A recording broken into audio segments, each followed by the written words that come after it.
Hello, buddy. Sam here, engineer, MBA, and investor. And in today's video, we are talking about NTLA highlights for 2024. And before we do that, before we jump into today's video, I am back here in Toronto. I'm back at home, basically my home and in my office. So regular scheduling with videos and webcam is back on track here, because for the last week and a half I was in Montreal for family, for the holidays and so on. And of course, before that, just a week before, I was in Mexico for almost a week. And even a week before that, maybe 2 weeks before that, I was in Italy for like 2 weeks. So I've been sort of traveling like crazy. And actually, it's funny, I made a story on Instagram, and I sort of made a list of all the cities I visited in my lifetime. And I'm not even like 50, 60 years old, right? And that list is pretty interesting. It's quite a few countries and quite a lot of cities, actually. Either I visited for work or obviously for personal slash pleasure. So, and actually, ironically, 2024 is going to be even crazier for me with travels. I'm actually traveling every single month, all the way till May for now. So I'm traveling for a minimum like 4 or 5 days at a time. And in May, I'm actually going to Turkey. This is with family. This is gonna be fun at Turkey, Istanbul specifically, of course. And I don't know what's gonna happen in June and over the summer. I'm thinking to go in a couple of places I have in mind. I know some people who've been watching our channel knows this. I love traveling, either for work or for personal. Of course, you have to have some sort of budget. I'm not suggesting that you should just go out and spend like crazy. And I've spoken to people close to me. When I travel, things are really tight in budgeting. So I highly advise people to do that. Obviously, if you have the money or the pleasure for it, you want to spend more while traveling, that's for you. That's your decision, your life. But my decision, my life requires me to budget things. That's why I'm able to do these things. And trust me, the amount that I spend on these trips, because I know how other people spend, because they tell me about, let's say they spend 2 weeks in Italy, they tell me how much it costs for them and their partner individually. And what I spend is nowhere close to those numbers. It's a lot less. And actually, I would personally say I have a lot of fun. I like it. But obviously, that's subjective. Someone listening to seeing how I travel may say, you need a better hotel, or maybe you need to spend a lot more on food, or maybe you need to do a lot more activities. Again, traveling is subjective. Everybody's up to, you know, that's my opinion. At least I travel. I mean, I know some people don't even ever leave their city. I remember when I was younger, I would meet a lot of like older people in Montreal who, if they never left Montreal, like they were literally born and raised there, and they never left their city, right? And I'm sure you met people like that. And if you're one of those folks, I mean, that's your decision. I mean, I personally think traveling, brings more than just, pleasure, selfish pleasure. I think there's more to that. There's discovering culture, they're discovering foods, they're just discovering traditions, they're discovering different things about yourself and the people around you. And it's knowledge, right? It's knowledge, and it's fun, and it's, again, there's different ways to travel, individually, groups, with your partner. There's so many ways. Anyways, I didn't want to go on a tangent here. I already spent a lot more time than I wanted to about this topic, but I do want to talk about NTLA highlights for the 3-year strategic priorities anticipated for 2024. So this was actually an article that was linked to me, I think yesterday afternoon, and I said, hey, I didn't even cover this article, and this was obviously on Thursday. This was given to me on Friday, and again, I'm so busy, I missed that article. So let's take a look at it together, and let's see what we can make out of it. Okay, so core priorities include completion for phase 3 of BLA submission for NTLA 2002, completion of patient enrollment in the pivotal study of NTLA 2001. Okay, so that means by 2026 they want to finish 2001 completely, and they want to finish phase 3 for 2002. So looks like obviously 2001 is gonna sort of end before 2002 because it started way before it. on track to dose their first patient for phase 3 magnitude trial of 2001. So if they're dosing their first patient by 2001, and we sort of extrapolate what we saw with CRISPR Therapeutics, yeah, 2026 seems like a good deal. I think that's pretty much the date I would also suspect the finishing of phase 3. I would personally like to see it by the end of 2025, maybe expedite things. But again, data, you need time, you need to evaluate things. That's why this sector is obviously different than traditional technology, software technology, for example, because of regulatory bodies and so on. Okay, expect to present results in phase 2 study for 2002 for treatment of HAE and initiate phase 3 in 2024. Yeah, okay, so if they initiate phase 3 study, that means they're probably dosing their first patient in 2020, early 2025, maybe end of 2024, which again is probably end of 2026, then completion of 2002. On track to dose their first patient in phase 1 study to 2001. Okay, 3001 is an interesting program, and they want to do that in 2024. This year, they want to dose their first patient. It's pretty good. We'll see what happens with that. I'll be honest with you, I'm not too worried about 3001. It's really 2001 right now, that the most important one. Always want to focus on big milestone.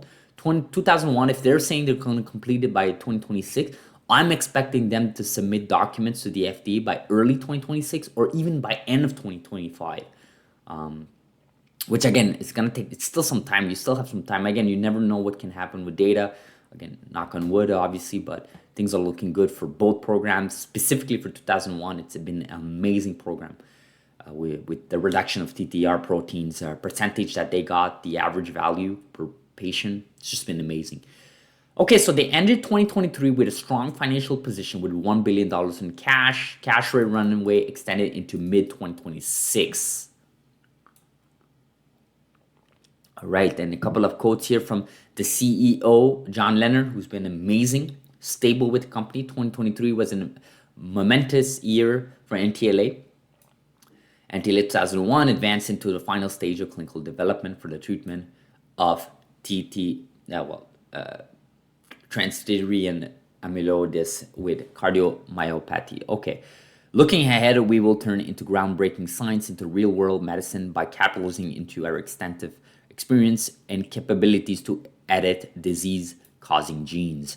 We are rapidly expanding in the potential to treat even larger range of disease, including those that originate outside the liver, by deploying our novel delivery editing technology. So this is obviously a reference to how people comment often that delivery methods right now with CRISPR-Cas9, with the first gen anyways, are not so good, and they need to be improved. So he inserted that comment. I don't think this is the year we're going to see a lot of that. I think it's probably going to be next year, the whole delivery method being more efficient, less harmful to the body. As a reminder, the way things are being done right now, there's some chemotherapy involved. It is heavy on the body. And for some patients, it causes harmful effects, secondary effects that you want to try to avoid in something what you call a CRISPR cure, right? I mean, it doesn't make sense to cure a disease but then harm the body extensively beforehand. I mean, again, it's the path right now.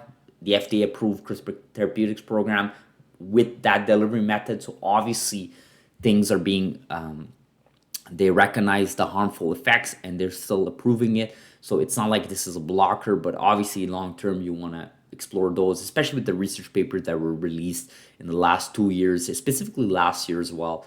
The delivery methods being more efficient, smaller molecules, and so on. So there's a lot there. I'm not going to jump into that topic for today's video, but I do want to talk about their cash position. So $1 billion cash wave extending into mid-2026. What does that mean? Well, that means that if they don't raise a single money, which again, I think that's naive to think, either they'll dilute their stock once the stock goes a little bit up here, which we predict it will, again, not financial advice, or they'll maybe double down on partnerships with Regeneron, for example.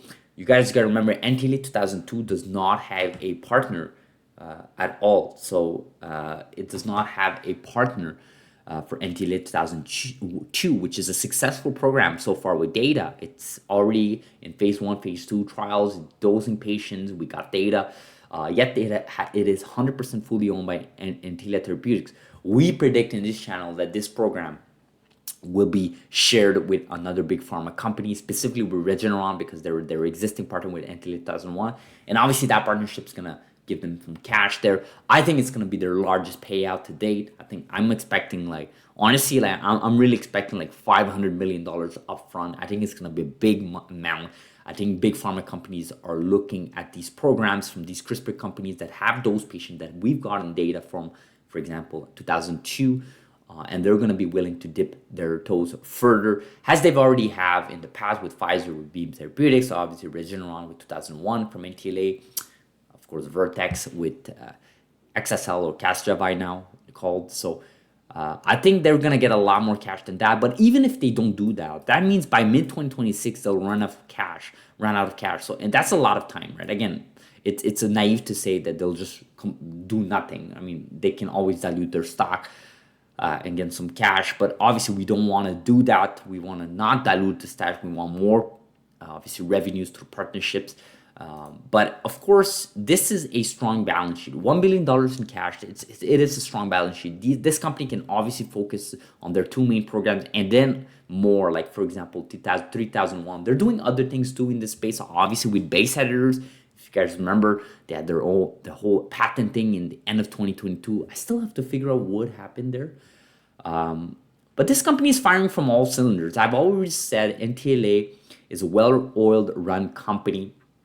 This company has done everything that you would expect it to do since 2021 rather. 2001 was a long time ago. Can you believe we're in 2024 already? It's pretty crazy. Like, if you want to pause, just think we're in 2024.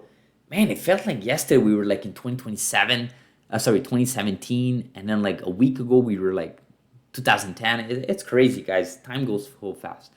So this is what's happening with this company. I like what's happening. I would prefer 2026 to be more 2025 for NTLA 2001. I think data is great. We've already got an FDA approved program. I see no reason for this company to go to the FDA and say, hey, we know you like CRISPR now. We know you like it. We know you reviewed the bad and the positives. We have this program, NTLA 2001. We can do this with in vivo and introduce more efficiency, more safety, and the data has been amazing so far. It's been 3+ years we've gotten data. By 2025, it's going to be 4 years rather. We've gotten data. So why not just review it officially right now? Again, the review process takes 8 months, so it's not like the FDA is going to have to take their documents and accept or reject it within a month. And that's 8 months if they're in the positive side. It can take actually longer than that. So I see no reason for NTLA to submit their official documentation sometime in 2025. I would even say early 2025, but that's way too bullish. I don't want to mislead our audience here to hype up what shouldn't be hyped here. But let's see what happens, guys. These are the highlights for this company, again, published by NTLA. Interesting highlights. Let me know what you think, guys, about these highlights. Do you guys think they're too bullish, too bearish? 2026, 2001, 2002 NTLA? Let me know in the comments, guys. So happy to make this video. As always, subscribe if you're not. Like this video if you found value. And guys, let me know. Thank you so much for watching.